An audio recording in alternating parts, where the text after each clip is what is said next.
大家好，歡迎大家嚟到肩胛骨102嘅第2集。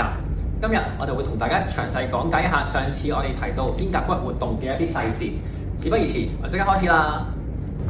我哋首先第一個講嘅動作就係上旋不足，而大家可能都有聽過啦。肩胛骨嘅上旋緊要係點解呢？係因為我哋舉手嘅時候，如果淨係得膊頭識上，肩胛骨唔識得上旋呢，佢係會棘住咁樣嘅。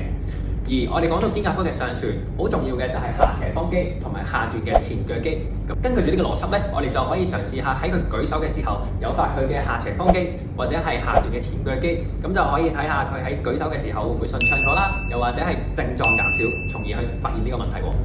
第二個我哋要講嘅肩胛骨活動呢，就係後傾不足啦。咁而咩係後傾呢？其實就係當我哋成日聽嘅圓肩寒背嘅情況呢，就係講緊我哋個肩胛骨向咗前傾。而後傾咧，即係意思就係我哋舉手嘅時候，究竟我哋肩胛骨可唔可以做到一個有效嘅後傾，去打開空間，去令到我哋膊頭關節去舉到手呢？就係講緊後傾啦。咁而講緊後傾呢，我哋會睇兩樣嘢。第一樣嘢就係後關節會唔會過緊，令到我哋個肩胛骨走咗向前。第二樣嘢呢，亦都係下段前鋸肌啦。當佢收縮嘅時候呢，會令到我哋肩胛骨亦都會出現一個後傾嘅動作，亦都係可能會打開我哋膊頭空間嘅關鍵嚟㗎。